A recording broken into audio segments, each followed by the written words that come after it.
Show. Então, beleza. Hoje a gente tem que discutir, ou pelo menos hoje a gente vai falar sobre como a gente constrói um raciocínio clínico na psiquiatria. E aí a gente já está perto do final desse ano, né? Então, a gente começou lá na primeira aula com uma entrevista modelo, o chefe do departamento. A gente passou pela entrevista, ou pelo menos pelo modelo de exame psíquico, exame de estado mental. A gente passou por grandes temas da psiquiatria. Então, passamos por esquizofrenia, passamos por transtornos da personalidade, passamos por TDAH, tivemos ali em outras ligas ou em outras aulas da graduação autismo, depressão, pânico, compulsão alimentar. E hoje a ideia é a gente dar um passo atrás de novo e entender como é que a gente faz um raciocínio clínico. Não sei se vocês vão lembrar, mas a última aula foi a aula do Luiz, né, que foi aula de emergências, suicídio e assim por diante. Mas a penúltima aula eu fiz aquela piada, que não é tão piada, mas principalmente quando a gente está no primeiro, no segundo ano da graduação, a gente não sabe fazer uma entrevista psiquiátrica, a gente não sabe fazer uma entrevista médica ainda. E quando a gente está falando de semiologia, quando a gente está falando de propedêutica, beleza, isso é meio que parte do processo. A gente está lá na enfermaria de clínica, na enfermaria de cirurgia, tem o seu Jorge internado, tem a dona Maria internada há 3 meses, a gente vai perguntar da vida deles, né? Já quebrou a perna antes, tem alergia a medicações, morou em Minas Gerais, em casa de pau a pique, né? A gente vai fazer aquela anamnese mais robusta, mais rígida, mais recheada de informações detalhadas. Na psiquiatria, a gente é muito apegado a detalhes, e aí a gente tem algumas particularidades para quando a gente vai construir um caso clínico, tá? A primeira particularidade é a seguinte: quando a gente vai construir um raciocínio clínico, a gente está conversando com um paciente que vai conter uma história. Somente a história do meu paciente não será suficiente para a gente montar um diagnóstico psiquiátrico. A gente falou isso na aula de exame psíquico. Da mesma forma que uma série de alterações de exame psíquico podem dar pistas de um diagnóstico, isto é, se eu estou vendo na minha entrevista um paciente que está com um humor hipertímico, um humor elado, né, um afeto lábio, uma psicomotricidade aumentada, isso é sugestivo, isso é quase, né, pareado com um episódio maníaco. Então, às vezes, um exame psíquico ele me dá um diagnóstico, mas às vezes um exame psíquico ele pode me afastar de um diagnóstico. Às vezes, um exame psíquico ele pode me dar uma informação muito irrelevante em relação ao diagnóstico dessa pessoa. Se eu pego principalmente uma pessoa que tem um diagnóstico crônico, transtorno depressivo recorrente, TDAH, autismo de nível 1, às vezes a gente quase não pega a alteração do exame psíquico, e o exame psíquico ele é pouco útil para a gente montar um diagnóstico psiquiátrico. E aí a gente vai se ancorar em outras estratégias. A segunda estratégia que a gente vai se utilizar para a gente montar um raciocínio clínico é o discurso manifesto, a história, a biografia do meu paciente. Isto é, o que ele vai contar, o que ele vai manifestar na entrevista. E aí a gente está discutindo na psiquiatria não os diagnósticos em si, né, mas como que a gente constrói a noção de diagnóstico. Antes da gente falar dos diagnósticos em si, o que seria um diagnóstico? Psiquiatria segue sendo uma área médica. E aí, né, a gente tem isso na faculdade de medicina. O ortopedista é o médico dos ossos e cartilagem. A dermatologia é a especialidade que vai cuidar da pele, unhas, cabelos. Né? A hematologia vai cuidar de doenças do sangue. E aí a gente começa a entrar nessa fronteira de onde mora a psiquiatria. Né? Alguém consegue arriscar ali onde é a diferença entre, por exemplo, a psiquiatria e a neurologia?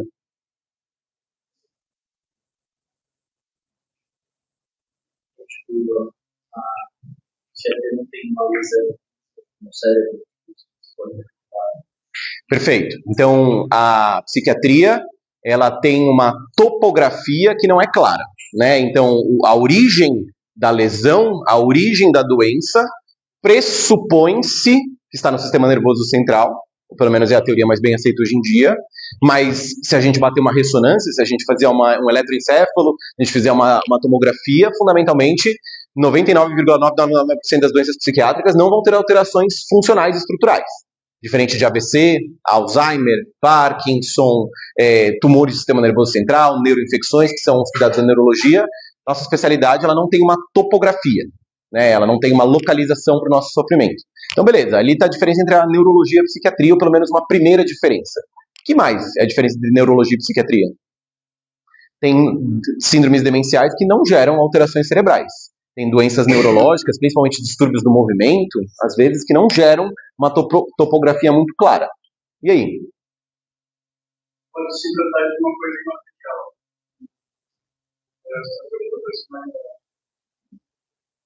Você consegue elaborar melhor isso? que seria uma coisa imaterial? Tipo, tem a ver com como uma pessoa concebe ela mesma, concebe uma representa o mundo, como que ela. Tem uma coisa que você falou uma vez, acho que você falou, acho que foi de liberdade existencial. Uma pessoa consegue conceber os limites do que ela pode fazer e não pode fazer. Uma pessoa que está com transtorno psiquiátrico está com comportamentos limitados. Aham. Mas boa parte das doenças neurológicas também geram prejuízo na liberdade existencial. Falar que uma pessoa com Alzheimer avançado, com Parkinson avançado, tem uma plena liberdade existencial é falso. Ah, aí o seu argumento vai ser, mas psiquiatra também trata Alzheimer, né? Então, eu me contradisse aqui, né? Tem uma coisa curiosa, né? A psiquiatria, sim, lida com doenças que geram, ou pelo menos que cursam com a perda da liberdade existencial. Mas existem condições sociológicas, antropológicas, culturais que também restringem nossa liberdade existencial. Pessoas que estão em, sei lá, em países onde está rolando guerra civil não têm plena liberdade existencial. Pessoas em países onde, sei lá, um gênero específico, uma cor específica não pode votar, não tem direitos iguais a outras pessoas, também tem restrições das liberdades existenciais. Essas pessoas estão doentes? Sei. Eu diria que não. Mas aí eu ia estar fora, né?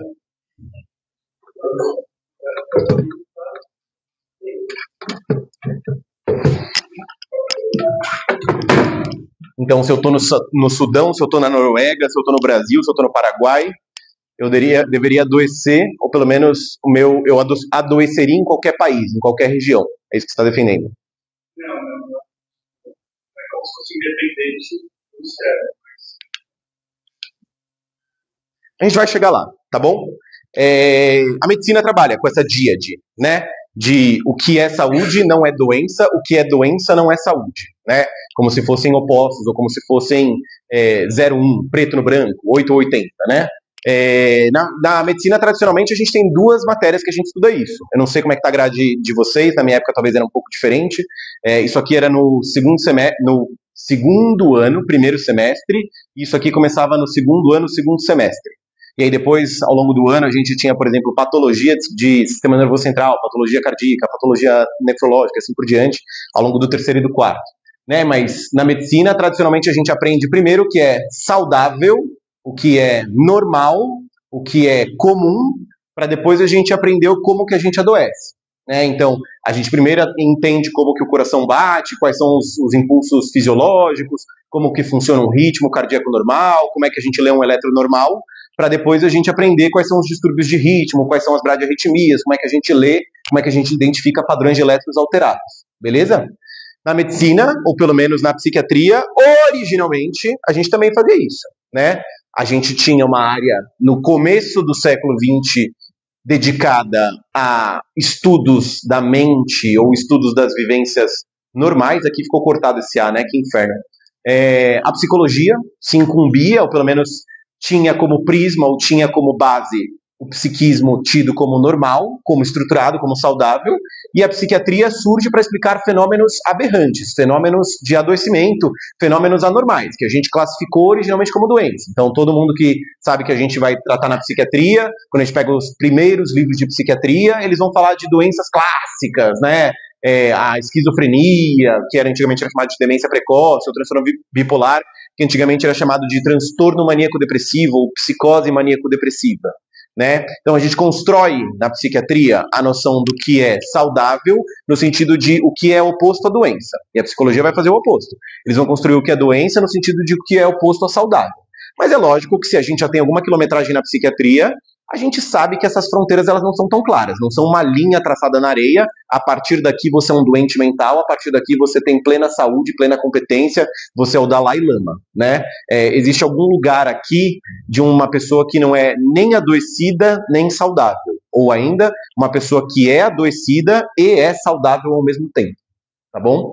Essa linha aqui talvez seja o objeto da aula de hoje, talvez seja o que faz sentido a gente investigar no caso clínico de hoje, tá bom? A gente sempre trabalha com metáforas, tá? Acho que um jeito da gente entender, e a nossa colega Eu esqueci o nome dela, mas você aí mesmo que eu tô apontando com o laser. Qual é o seu nome? Você. Carol. A Carol me perguntou na aula passada que eu dei, né? Então, tudo é doença? Tudo que a gente vai diagnosticar aqui necessariamente é uma coisa doente? O povo da psicologia fica meio bravo com a gente, né? Fica meio revoltado que às vezes a gente patologiza muita gente. E é verdade. Acho que a gente tem que tomar sempre cuidado de como que a gente diagnostica e se a gente entende que todo paciente que pisa no consultório necessariamente tem um transtorno mental.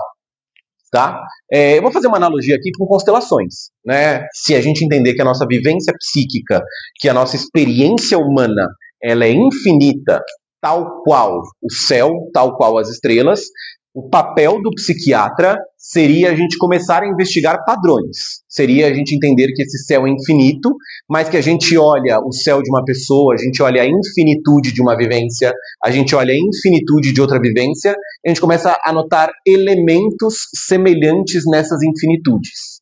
Né? Quando a gente fala que a gente pode ainda sair da doença psiquiátrica, mas quando a psiquiatria vai falar, olha, o Zezinho é tímido e a Mariazinha é tímida, a gente está notando alguma semelhança entre os dois. A gente está fazendo um que a gente chama, a gente vai falar mais para frente, de um diagnóstico prototípico. A gente pode sair de um traço da personalidade, que é plenamente normal, plenamente adaptado, timidez, extroversão, enfim. A gente pode ir para, por exemplo, um delírio. A gente pode ir para um humor hipertímico. A gente pode ir para um maneirismo, uma estereotipia. A gente está notando um padrão, ou seja, a gente está notando uma constelação, um conjunto de sinais e sintomas que são comuns a vários doentes ou a vários pacientes. Originalmente, o que o Kraepelin, o que o Jaspers, o que o Kurt Schneider, esses grandes psiquiatras mais do final do século XIX, começo do século XX, foram fazer foi isso. Pegaram todo mundo que estava internado em hospitais psiquiátricos e foram falar, o que essa galera tem em comum? O que essa galera não tem em comum? E aí eles chegam à conclusão de que talvez as doenças psiquiátricas, elas se agreguem numa frase aqui bem de traseira de caminhão, mas bem verdadeira, que é, existem infinitos jeitos de existir, mas existem poucos jeitos de adoecer. Quando a gente fala esquizofrenia, depressão, pânico, transtorno de personalidade narcisista, anorexia, a gente está falando de pessoas que, fundamentalmente, quando elas adoecem, elas têm várias características que são comuns entre elas. Então, beleza, a nossa vivência ela é infinita. Eu tenho meu corpo, eu tenho minha etnia, eu tenho meu país, minha família, minha espiritualidade e assim por diante, mas, dentre essa infinitude de vivências que eu posso ter, todos os esquizofrênicos vão ter sintomas em comum. Todas as pessoas que têm transtorno de pânico vão ter algumas vivências em comum. E aí o papel do bom psicopatologista, do bom psiquiatra, seria a gente começar a notar esses padrões. E notar também que existem padrões que não são doença, tá? Mas então, beleza. Temos essa frasezinha aqui, que lembra muito, para quem é culto aqui, tem um livro super famoso do Tolstói, Ana Karenina. Alguém já leu? 1.200 páginas. Uau, temos um que leu. Como é que é a primeira frase do livro, você lembra? Todas as famílias saudáveis são felizes à sua maneira.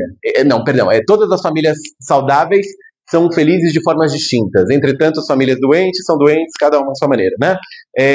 Lembra um pouco a frase do Tolstói, né? Uma das maiores frases, pelo menos uma das maiores aberturas de livro que a gente conhece. Qual é outro livro bem famoso que tem uma frase de abertura bem, bem marcante? Quem lembra outro? Metamorfose, né? Como é que começa a Metamorfose? Depois de uma noite de sonhos inquietantes e uma noite fria, piriri pororó, Gregor Samsa acordou vestido como um baratão, né? Nunca fala uma palavra barata no livro, né? Como um inseto monstruoso, um negócio assim. Mas são talvez as frases mais emblemáticas de começo de livro da literatura ocidental, tá bom? Então, beleza. O papel do psicopatologista seria a gente identificar esses padrões, identificar onde que moram essas constâncias nos nossos adoecimentos, tá bom? Segunda coisa, né? Segunda metáfora que a gente pode se utilizar é que as vivências dos nossos pacientes, elas são como se fossem obras de arte, e a gente é crítico delas, né? A gente vai entrar num museu, a gente vai entrar numa galeria de arte, a gente vai notar padrões em comum, né? E aí a gente, se tem alguma vivência de sofrimento pessoal, se tem alguma vivência de atendimento psiquiátrico, se tem alguma vivência de arte, literatura, mundo, sofrimento, a gente vai notar que tem elementos que fazem sentido, tem elementos que coexistem em harmonia e tem elementos que são estranhos àquela vivência, né? Aqui eu coloquei Jogo dos Sete Erros, mas a gente tem um quadro surrealista, um quadro surrealista, um quadro surrealista, um quadro surrealista e esse belíssimo quadro que eu achei na Amazon do Tio Patinhas com o terno do Bitcoin, né? Se a gente olha essa imagem, tem alguma coisa que não orna, tem alguma coisa que não bate, tem alguma coisa que me gera um estranhamento nesse agrupamento. Um bom psicopatologista, ele vai olhar a coexistência de elementos distintos do nosso interior psíquico e vai notar que tem alguma coisa desordenada ali no meio. Vai notar que tem alguma coisa que não coabita ou coabita de uma forma meio específica, de uma forma meio diferente, tá bom? Fundamentalmente somos mamíferos, né, pessoal? A gente está procurando padrões. E tem uma galera, às vezes, que foge, tá? Tirei um print do livro de psicopatologia do Geraldo Jaspers, tá? É uma das poucas coisas que a gente vai ler na aula de hoje, mas o parágrafo inteiro ele é muito bonito. Vou ler aqui. Seus limites consistem... Ele está falando sobre a psicopatologia. Seus limites consistem em jamais poder reduzir inteiramente o indivíduo humano a conceitos psicopatológicos. Quanto mais conceitualiza, quanto mais reconhece e caracteriza o típico, o que se acha de acordo com os princípios, tanto mais reconhece que, em todo indivíduo, se oculta algo que ele não pode conhecer. Como psicopatologista, basta saber da riqueza infinita de todo indivíduo, que nunca poderá esgotar. Independente disso, poderá, como homem, ver mais. Ou quando os outros veem esse mais, que é algo incomparável, que não deve imiscuir-se, esconder-se, como psicopatologia. Sobretudo, avaliações éticas, estéticas, metafísicas são de todo independentes de avaliações e classificações psicopatológicas. O que ele está falando aqui num português bem rebuscado? Que a vivência humana ela não é compreendida pela psicopatologia, né? Psicopatologia ela vai compreender uma parte, um fragmento da vivência humana. A vivência humana por todo, a gente vai ter pelo menos ali umas 12 disciplinas diferentes para a gente, né, tentar interpretar o que a gente está vivendo. Antropologia, filosofia, literatura, artes, psicologia. A psiquiatria e a psicopatologia terão a responsabilidade de descrever e, se possível, explicar a origem dos fenômenos que adoecem o ser humano, mas não da normalidade do ser humano. E aí a gente entra num grande dilema, que é o seguinte: a gente só reconhece o que é doente. E aí vocês vão perguntar, ué, mas você precisa saber o que é saudável para saber o que é doente. E a gente chega no grande dilema que a gente não resolveu até hoje, no século XXI, de onde mora a psicopatologia. A gente tem essa construção. A gente constrói-se a partir do que é doente, ou do que a gente categoriza-se como doente. Mas isso vai mudar ao longo dos séculos, das décadas, né? A gente vai usar os exemplos clássicos aqui, que todo mundo escutou no simpósio, que a gente já comentou nessa liga, mas, né, homossexualismo, até o DSM-3, era uma doença psiquiátrica. Transexualismo, né, o ismo de doença, até o DSM-4 era uma doença psiquiátrica. Hoje, tem algumas doenças psiquiátricas no DSM que talvez daqui a 15 anos, talvez daqui a 50 anos, talvez daqui a 100 anos, a gente acha que é um absurdo o que a gente está fazendo. Mas o que a gente tem como referência nossa hoje em dia são esses dois manuais estatísticos, né? O DSM e a CID-11. Beleza? Bora. Então, última coisa para a gente falar, antes da gente abordar o caso propriamente, e aí a gente vai tentar entender como que a gente constrói um sujeito, como que a gente constrói um caso clínico a partir de uma fala, tá? A gente aprende quando a gente está no cursinho, quando a gente está prestando vestibular, aquela coisa bem positivista, né? Bem filósofos ingleses. Hobbes, Locke, vão falar que existe um sujeito e existe um objeto, né? E eu sou um sujeito imparcial, colocado no mundo, e eu faço relações totalmente alheias a objetos, né? Então, meu nome é João, eu sou um psiquiatra e eu me correlaciono com o objeto cadeira preta de uma determinada forma, com o objeto maçã, com o objeto aluno, com o objeto Santa Casa, com o objeto projetor, né? Mas eu faço essas relações onde eu sou um sujeito e esse objeto ele é alheio ao meu mundo, tá? Isso, principalmente depois de Marx, Freud, Nietzsche, Heidegger, todo mundo que vem do estruturalismo e do pós-estruturalismo no século XX começa a questionar se esse modelo de mundo ele faz sentido para explicar a vivência humana. O que a gente tem, ou pelo menos o que a psiquiatria leva como modelo, que talvez seja mais próximo do que é a nossa verdadeira existência, é de que a gente é um ser e não um sujeito, né? A gente muda aqui a nômina, mas que a gente é um ser em experiência com o mundo externo. Eu não sou um sujeito alheio ao mundo que me encobre.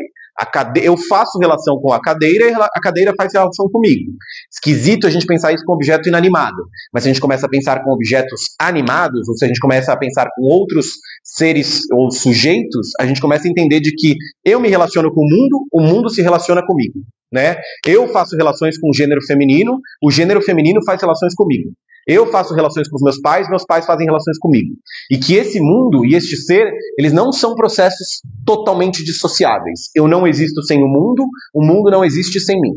Tá bom? E é por isso, e aí é super interessante a gente entender que quando a gente vai fazer sintoma, a gente vai fazer um sintoma colocado no nosso mundo. A gente não vai pegar o metrô na estação da Sé, pegar na Barra e aí a gente descobrir que a gente tem síndrome do pânico que eu peguei no metrô. Isto é, uma psicopatologia que me afligiu do nada. Beleza.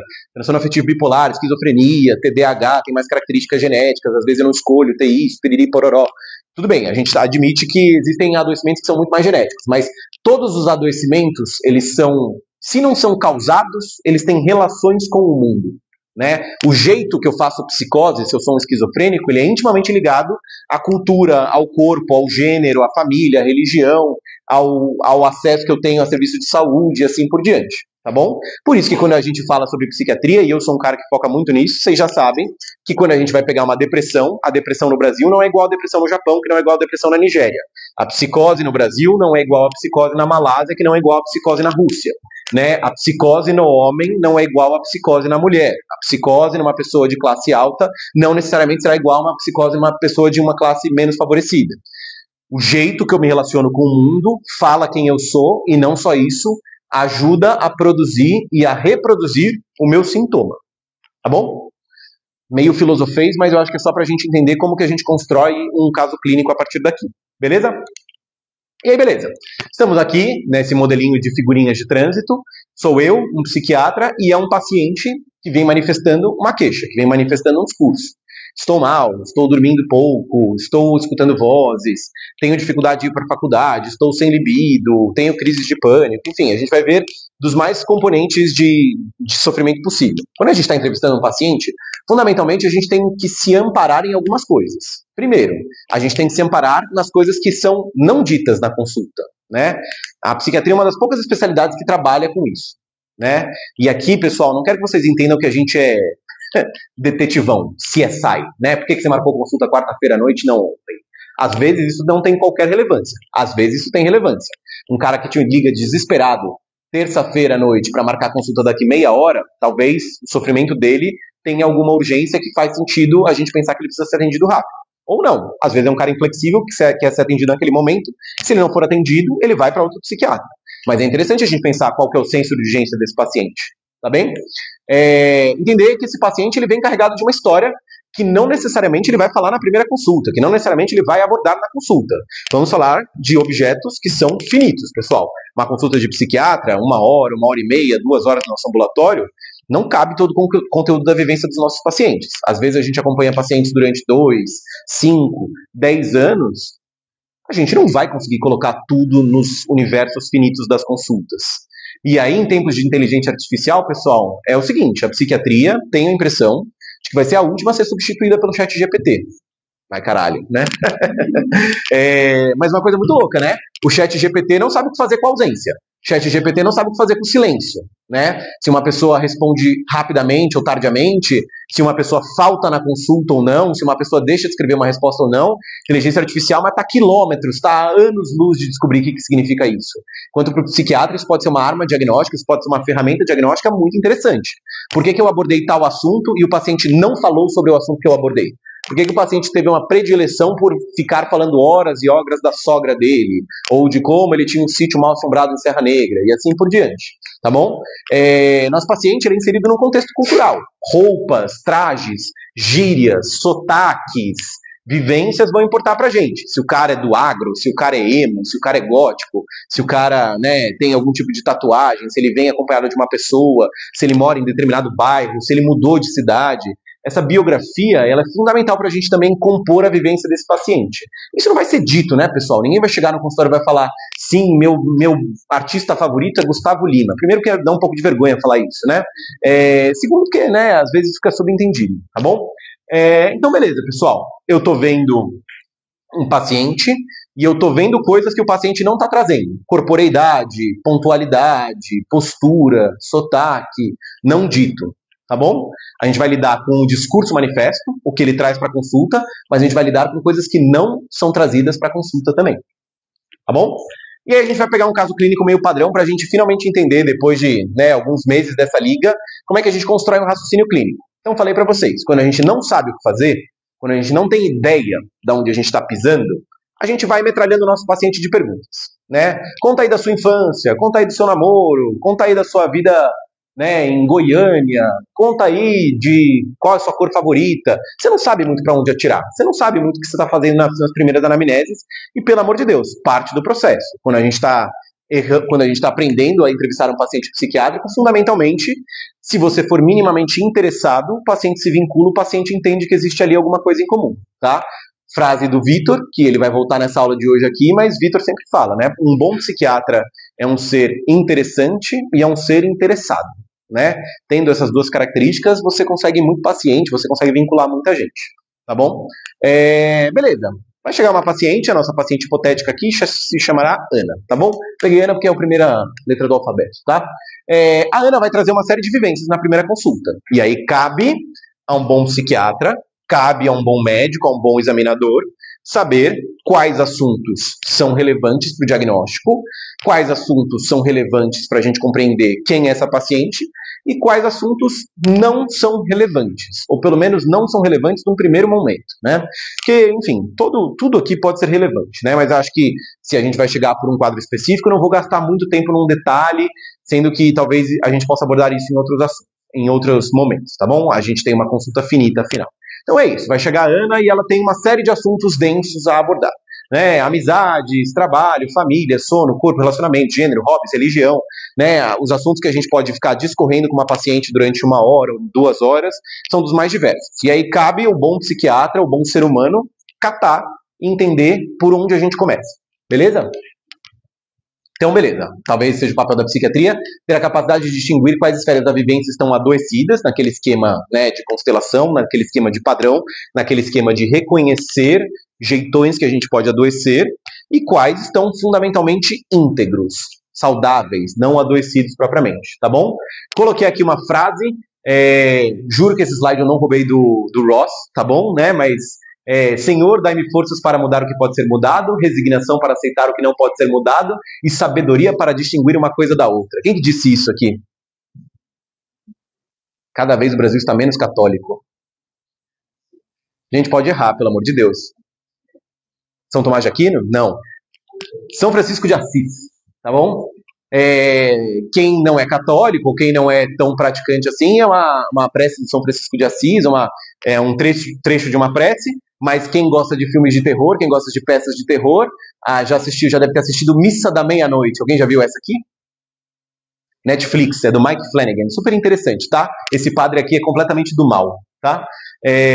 Baita série, 10 episódios, vocês vão se cagar de medo, mas muito interessante a série Missa da Meia-Noite, tá bom? O padre, enfim, não vou dar grandes spoilers, mas num filme de terror sempre o padre é do mal, tá? Ou ele morre também, isso é comum. Aí é o psiquiatra que é o do mal, tá? Beleza, pessoal. Então, né, para a gente entender quando a gente está entrevistando um paciente, para a gente ter entendimento, ou pelo menos para a gente ter sabedoria, para entender onde que a gente está pisando que é saudável e onde que a gente está pisando que talvez seja pântano, que talvez seja lama. Beleza? Então a gente pode começar com uma entrevista basicona, que é a entrevista da psiquiatria, curiosamente, ela segue os preceitos da entrevista médica, né? A gente sempre vai começar a nossa entrevista com a identificação do nosso paciente. E aí a gente vai para aquela coisa bem poupa-tempo da Lapa, tá bom? Então a gente vai começar com Ana, 26 anos, trabalha no mercado financeiro, em um relacionamento afetivo, sem filhos, mora só, agnóstica, natural e procedente de SP. Então ela dá dados de realidade, ela dá dados biográficos onde ela vai se ancorar em fatos históricos, né? Ela é uma mulher solteira, ela é uma mulher em um relacionamento afetivo, ela mora sozinha, não tem uma religião praticante, mora na cidade de São Paulo e trabalha, atualmente com 26 anos. Só nessas informações aqui, acho que a gente tem que entender que isso aqui talvez seja uma anamnese mais médica, isso que vai para o prontuário, né? Quando a gente está no pronto-socorro, quando a gente está no CAPS, quando a gente está num hospital psiquiátrico, é isso que a gente vai escrever num prontuário a fins, né, de dados e a fins de registro burocrático. Mas dentro da nossa identificação, e como a gente está numa disciplina que vai lidar com o subjetivo, existem outros fatos biográficos que podem nos ajudar a entender quem é a Ana. Então a gente vai continuar com a identificação dela e a identificação que talvez faça parte de uma anamnese psiquiátrica, né? Em relação a com quem ela mora, onde ela mora, por que ela trabalha onde ela trabalha, quanto tempo ela está no trabalho. Então, Ana mora só desde os 17 anos de idade, já teve outros 5 namorados, não conhece seu pai, mãe faleceu com 16 anos. Nasceu em família católica, mas hoje agnóstica, nunca teve muito contato com a espiritualidade. Isso ainda são dados de identificação. Eu não trouxe nenhuma história de sofrimento, eu não trouxe nenhuma impressão subjetiva dela. Eu só fui perguntando se os pais estavam vivos, se ela já teve outros namoros, ela foi me ancorando na biografia dela. Mas olha que interessante, só da identificação dela, a gente já pode começar a puxar um papo com ela. No sentido de já dar vontade de perguntar algumas coisas quando a gente se depara com esses dados de anamnese objetiva. Beleza? E aí a gente começa a abrir os nossos leques. E aí aqui, onde um bom psiquiatra, onde um bom médico vai se perder de um médico ruim ou de um médico em formação, né? Que é, a gente vai começar a informação, ou pelo menos a gente vai começar o discurso da Ana com essas queixas objetivas, e aí isso aqui tem que abrir pelo menos os leques para a gente começar a caçar assunto, né? Por quê? O que aconteceu com a mãe dela quando ela tinha 17 anos? Por que ela mora sozinha? Por que ela já teve 5 namorados? Por que ela não está mais seguindo a religião dos pais? Esses porquês, o ser interessado na vida do paciente, fundamentalmente vai me ajudar a construir o diagnóstico, tá? Então abre a aba para a gente perguntar da família, da infância, da religião, mas fundamentalmente a gente ainda vai se ancorar na queixa, tá bom? E aí a queixa que a nossa paciente modelo, a nossa paciente fictícia traz aqui é: me sinto muito cansada há 6 meses. Tá bom. Por que cansado? Né? O porquê para o psiquiatra vai importar fundamentalmente para a gente tentar compor o que é a vivência normal dessa paciente e do que seria a vivência adoecida. Ninguém vai num psiquiatra zoando, ninguém vai num psiquiatra sem nenhum tipo de sensação de sofrimento, seja ele uma doença psiquiátrica, seja ele um sofrimento não doença psiquiátrica. E aí a gente pode destrinchar isso aqui. Então, beleza. Dado objetivo que tem é aproximadamente 6 meses, Ana começou a se sentir cansada, desmotivada em relação ao trabalho e ao namoro. É a pessoa mais antiga de sua equipe no trabalho, estando na mesma empresa desde os 18 anos de idade. Entrou como jovem aprendiz e hoje em dia ocupa um cargo de liderança.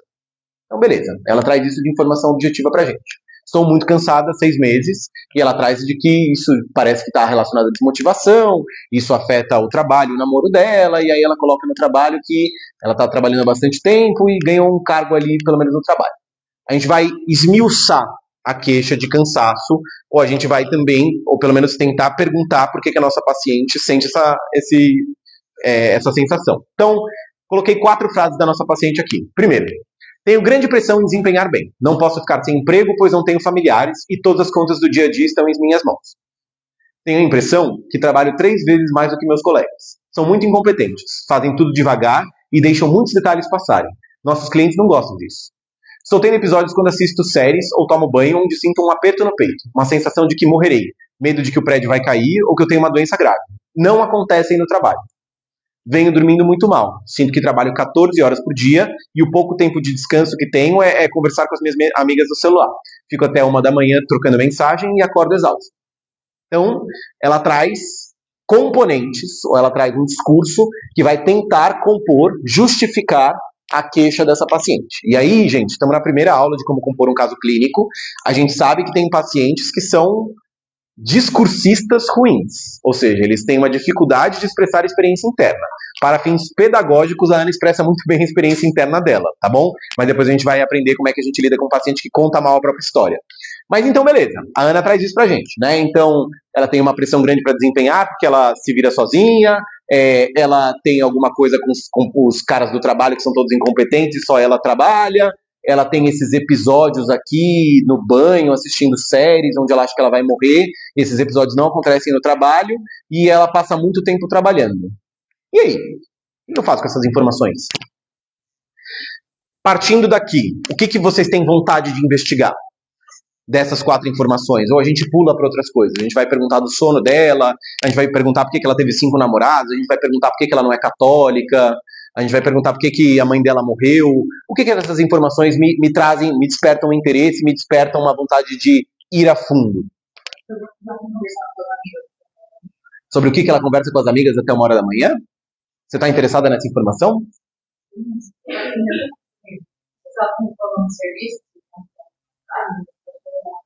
Se ela reclama do serviço, se ela reclama do namorado, é uma boa hipótese. Então tá bom, a gente pode investigar isso aqui. Quem tem outro lugar para ir?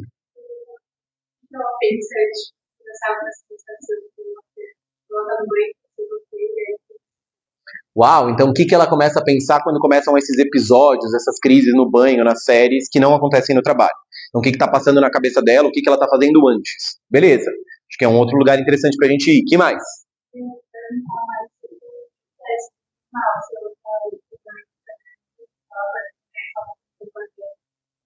Talita foi para um lado do sono, dos sintomas neurovegetativos. Então, por que que ela está dormindo mal, né? Se é uma insônia inicial, terminal, de manutenção, se ela tem pesadelo, se ela tem despertares noturnos, se ela é sonâmbula, se ela dorme bem, se ela dorme mal, se ela está dormindo tarde, mas acordando tarde, na verdade é só uma troca de ciclo sono-vigília, mas para a gente investigar sintomas neurovegetativos. Também outro lugar interessante para a gente apontar.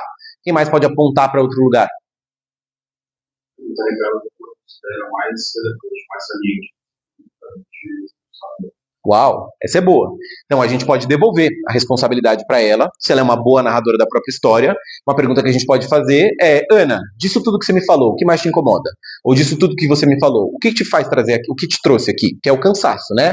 Mas dentro desse cansaço, o que desse cansaço? Ah, João, puta, me sinto muito ruim, cara, eu não consigo sair do celular à noite. Ou não, essas crises aqui, elas são completamente incapacitantes. Ou não, eu tô sendo abusada no trabalho, né? Eu tenho uma carga horária abusiva, eu tô burnoutada, né? Mas para ela esmiuçar a queixa e para a gente pegar dela o que seria mais interessante. Para fins didáticos, a gente vai seguir com o que me chama mais atenção, tá bom? A gente vai olhar no nosso esquema de constelação de Orion, um padrão, um tipão de adoecimento que me chama muita atenção. E aqui, pessoal, desses todos, eu montei o caso para o que me chamou mais atenção, ou pelo menos o que me trouxe de uma forma mais marcada, são esses episódios que ela tem no banho e assistindo série, que não acontecem no trabalho. Então a gente vai, como se a gente fosse, né, entrar nesse diálogo aqui, e a gente vai esmiuçar essas crises que ela tem. Você pode contar sobre essas crises ou sobre esses episódios? Ah, esses episódios começaram há cerca de 7 meses, quando eu fui promovida. Meu salário melhorou, porém aumentaram as responsabilidades e a carga horária. Não acho fatores desencadeadores. Podem acontecer em qualquer ambiente, mesmo com meu namorado, amigas ou sozinha. Sinto que duram cerca de 15 minutos esses episódios. Tenho medo de ter esses episódios. Comecei a pedir para ir menos vezes para o presencial com medo de ter no metrô. Meu namorado acha que é frescura, então parei de comentar com ele. Me sinto exausta, não consigo mais render no trabalho, sinto que meu namoro está por um fio.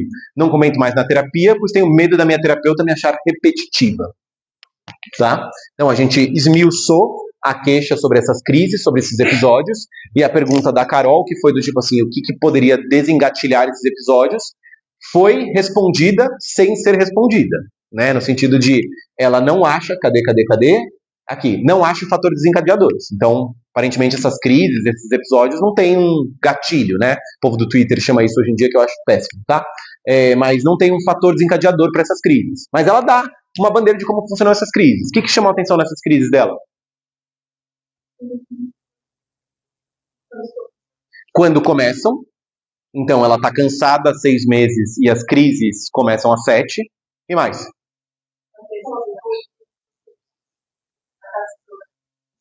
Ela se isola depois das crises, então ela tem componentes evitativos em relação às crises. O namorado falou que é frescura, então ela não comenta mais com o namorado. Ela trouxe na terapia, mas ela tem medo de falar na terapia porque ela já falou disso na terapia e ela acha que a terapeuta vai achar ela repetitiva. Então ela parece que tem um fator evitativo nessas crises, né? Que mais? Parece que gera algum tipo de, não sei se disfuncionalidade, não sei se ela está trabalhando em casa ou não, mas mudou a rotina dela, né? Ela começou a parar de ir para o trabalho e começou a trabalhar home office, mais um comportamento evitativo. Que mais? Isso não acontece durante o trabalho. Outro fator relativamente curioso dessas crises, tá bom? Outra coisa é a temporalidade. Quando a gente vai caracterizar essa crise, parece que são crises curtas, hein? 15 minutos? Estranho. Bem específico isso aqui. Lembra muito um fenômeno que a gente conhece na psiquiatria, isso aqui, tá bom? Volto a falar, a gente começa, né, aqui tinha aquela constelação de Orion, mas a gente começa a entender que tem pessoas que vão adoecer de uma forma relativamente semelhante, tá bom?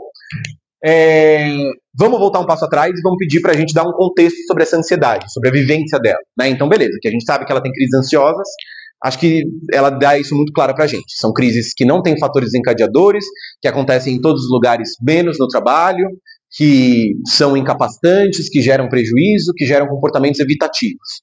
E aí, beleza, a gente tenta dar um panorama sobre o que é ansiedade para ela. E aí uma pergunta bem aberta que a gente sempre faz é: para ela falar sobre ansiedade. Aí ela comenta: sou ansiosa desde que me conheço por gente.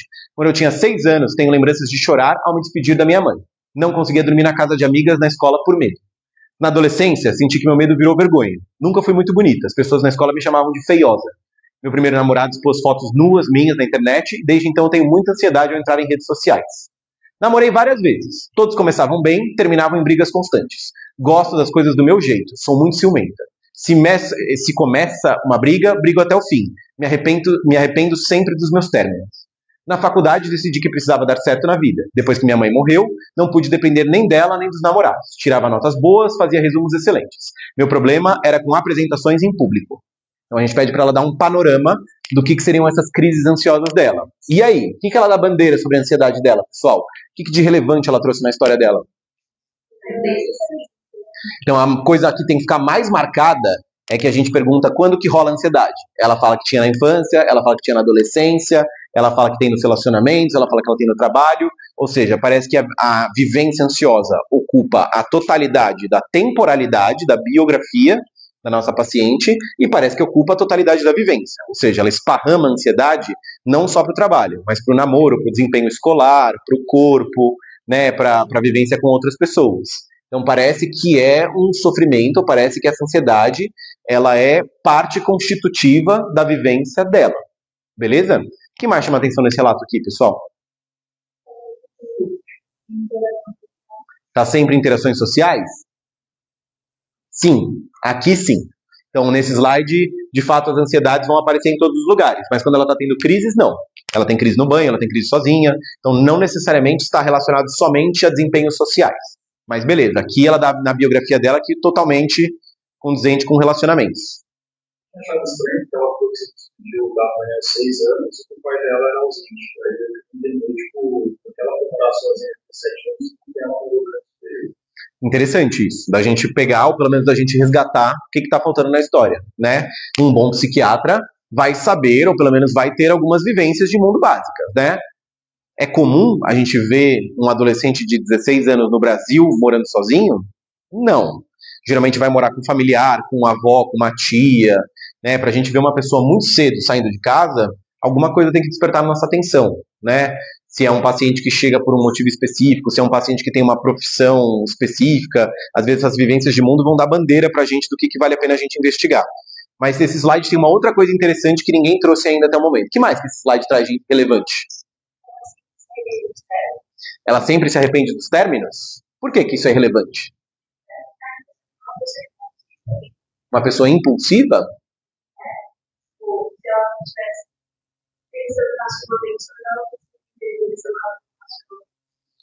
Pode ser. Você pode. É que com essa frase a gente não tem muitos elementos, né? A gente não tem a Ana aqui para entrevistá-la. Mas olha que curioso. A frase dela é: gosto das coisas do meu jeito, sou muito ciumenta.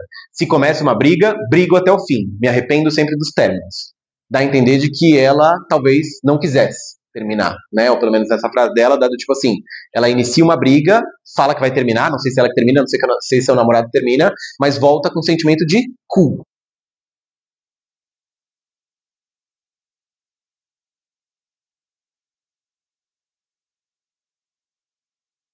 Aí o cansaço também está associado com a falta de sono dela, ela disse que dorme pouco. O fator também de ela dormir pouco também está relacionado ao trabalho e necessidade dela formar. Diversas vezes durante a consulta ela falou que depois que a mãe dela morreu, ela só depende dela, não pode confiar nem no namorado, nem depender de uma estrutura familiar. Então ela sempre está com essa autocobrança em cima de si, de ser independente, tem que fazer a própria vida e que ela tem que desempenhar melhor que os outros, que ela também acha sei lá, mais leve que ela, pior que ela performa mais. Eu acho que isso demonstra o fator de ansiedade dela. Eu acho que seria Então você está aqui. 4-1. Alguém gostaria de fazer algum voto a favor de outro diagnóstico? Alguém gostaria de advogar a favor da evitação? Ou somente do pânico como consequência de tudo isso aqui? Repetidas vezes, Thalita. Não me incomoda não com essas coisas de quarto ano, tá?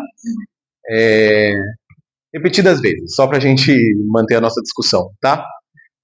Gente, Eu entendo os argumentos e eu acho que, assim, quando a gente vai pensar num diagnóstico formal para a seguradora de saúde, isso é super importante, para o DSM é super importante, para a prova do 4º ano que a nossa colega está fazendo é importante, mas para a nossa vida, importa, Lucas? Pouco importa, tá? O diagnóstico dessa menina é de ansiedade. Ai, que raiva, ficou formatado errado, né? O diagnóstico da nossa paciente aqui é ansiedade, pessoal. Vou defender duas coisas aqui. Esses fenômenos, eles não são totalmente dissociáveis entre eles. Então, nosso colega ali atrás, que perguntou do pão de ló e da ganache, tem um lugar borrado aqui. Pessoas que têm transtorno de ansiedade generalizado vão ter ali um granulado de ataque de pânico de vez em quando e não necessariamente vão fechar critérios para transtorno de pânico. E o contrário também é verdadeiro. Tem pessoas que têm transtorno de pânico e têm uma vivência mais ansiosa, mas não fecham critério para ansiedade. Mesma coisa aqui, então você pode fazer análise combinatória de tudo aqui que a gente está falando. Fundamentalmente, a gente está falando que essa menina está no grande capítulo das ansiedades como adoecimentos psíquicos. Tá bom? Segundo argumento de por que não é importante. Porque até quando a gente vai pensar no que a gente vai fazer como conduta médica, não tem tanta diferença assim. A gente justificar se ela é um transtorno de personalidade evitativa, ansiedade generalizada ou transtorno de pânico. A saber, de cá para lá, melhor prognóstico. Apesar da gente não usar muito a nômina prognóstico na psiquiatria, é muito mais fácil tratar um transtorno de pânico do que um transtorno de personalidade evitativo, no sentido farmacológico da coisa, tá? Mas, se a gente está pensando do ponto de vista meio aqui técnico, conduta, qual que vai ser a conduta se essa menina tiver um transtorno de pânico? Com convicção, vamos lá. Tá certo, tá certo. Inibidor da recaptura de serotonina. No Brasil temos 6. Citalopram, estalopram, fluvoxamina, paroxetina, sertralina, fluoxetina. Tá bom? Acho que falei os 6, né? Deve ser isso aí. Então, a gente começa com o inibidor de captura de serotonina para essa galera aqui. Que mais a gente dá? Ou pelo menos, que mais a gente pode fazer para tratar, do ponto de vista médico, um ataque de pânico? Benzodiazepínicos de resgate, que a gente tem uma certa cautela, evidentemente, que se é muito incapacitante, se é muito produtivo, se é muito repetitivo, mas vai muito bem. Então, clonazepam, alprazolam, diazepam, lorazepam, midazolam são exemplos de medicações que vão bem para ataques de pânico agudos. E não de uso contínuo, mas sim na crise. Tá bem? Que mais? Perfeito. Psicoterapia. A gente não trata na psiquiatria a maioria dos fenômenos sem um bom processo de psicoterapia associado. São raras as doenças que a gente fala, tipo assim, olha, a psicoterapia é meio acessória, é meio opcional, mas todos os fenômenos de linha ansiosa, uma linha de psicoterapia vai muito bem aqui, tá bom? E aí, beleza, então aqui a gente vai dar inibidor de captura de serotonina, mais benzo na crise, mais terapia, mais aquele famoso que a gente escuta, mudanças no estilo de vida, que eu não vou ficar militando aqui a favor do porquê que eu encho o saco disso, tá? E aqui, como é que a gente trata? Psicoterapia, inibidor da recaptura de serotonina. A diferença é que esse aqui não ganha o benzo de resgate, né? Então aqui não faz sentido dar, se a pessoa não está tendo ataques de pânico, o que a nossa paciente Ana está tendo. Então aqui, se fosse uma ansiedade generalizada do livro, a gente não daria um benzodiazepínico de resgate, mas a gente também mandaria para psicoterapia. E aqui, como é que a gente medica? Aqui é psicoterapia, e se os sintomas estão relevantes, repetitivos, disfuncionais, neurovegetativos, inibidor da captura de serotonina. O que eu estou querendo dizer com tudo isso? Meio que não vai mudar a conduta, meio que não vai mudar o que a gente vai fazer, a gente vai continuar prestando atenção, a gente vai continuar investigando a biografia da nossa paciente, dando retornos, vinculando, entendendo por que ela é dessa forma, mas do ponto de vista pragmático, técnico, mundo real, terapia e antidepressivo se necessário, terapia antidepressivo e benzos de resgate. Não vai mudar muita coisa na nossa prática.